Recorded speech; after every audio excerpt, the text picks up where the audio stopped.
बहुत ही इंटरेस्टिंग है, बहुत ही जबरदस्त है। अमृतकाल में क्या कुछ हो सकता है भारत के बाजार में, राइट? बिल्कुल। तो पहले तो ये बताएं सर, ये अमृतकाल आपके लिहाज से क्या होता है, किसे आप अमृतकाल मानते हैं? अनिल, इन्वेस्टर्स फोन करते हैं, पिछले 6 महीने निकल गए भाई, इलेक्शन में क्या होगा। अब बात हो रही है बजट की, फिर होगी स्टेट इलेक्शन की, फिर होगी यूएस इलेक्शन की, फिर होगा बजट। करेक्ट। तो मैंने देखा है कि यार इन्वेस्टर जो है ना, ये 2-3 महीने के जो इवेंट्स है इसमें ही उलझे रहते हैं, और बहुत बार ये जो बड़ी स्टोरी है वो मिस कर जाते हैं।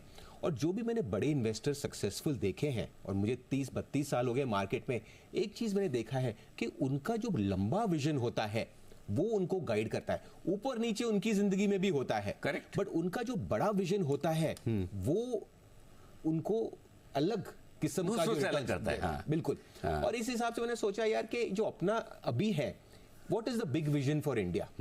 तो इकोनॉमिक पॉइंट ऑफ व्यू से ये एक टर्मिनोलॉजी गवर्नमेंट ने बनाई, अमृतकाल। अमृतकाल है 100 इयर्स ऑफ इंडिपेंडेंस। तो 1947 में इंडिपेंडेंस मिला, 2047 100 साल होते हैं, बट उसके जो पिछले 25 साल होते हैं उसे कहते हैं अमृतकाल। तो we are already in it, theoretically 2 साल निकल गए हैं। लेकिन अच्छी बात यह है कि इस टाइम जो गवर्नमेंट ने यहाँ पे इकोनॉमिक टारगेट्स रखे हैं, उन्होंने कहा है कि मुझे अमृतकाल में इंडिया को एक डेवलप कंट्री बनाना है। यस। और उसमें उन्होंने काफी सारे पेपर्स भी डाले हैं।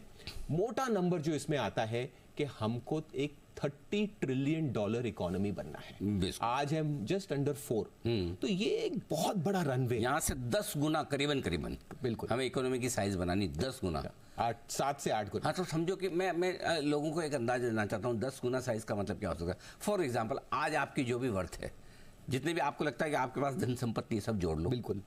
अगर आप सोचो कि अगले 23 साल में, क्योंकि 2 साल निकल गए, 2 साल निकल गए, 23 ही बचे हैं, आपकी 23 साल में ये आपकी वर्थ 10 गुना हो जाए, अब आप अंदाज लगाइए कि कितना बड़ा काम हो सकता है। जी सही है। तो ये जो 30 बिलियन है नंबर, ये बहुत पहली बार जो है ना इंडिया में इतना बड़ा एक टारगेट आया है।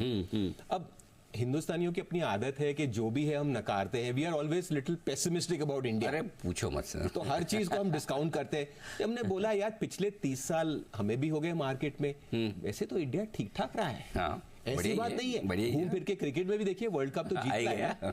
तो उस हिसाब से क्या है, हम इस नंबर में थोड़ा तो विश्वास करते हैं, इस देश में थोड़ा तो विश्वास करते हैं। और पिछले 30 सालों के मुकाबले आज इंडिया काफी ठीक ठाक है।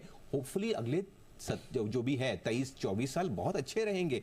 तो इस हिसाब से हमने ये 30 ट्रिलियन का एक नंबर तो एक्सेप्ट करते हैं।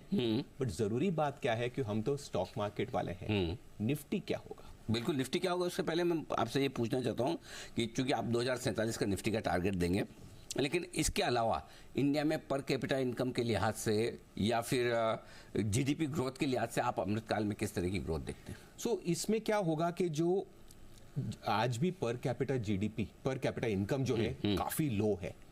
तो जैसे जीडीपी ग्रो होगी, आपका पर कैपिटा इनकम भी बढ़ेगा।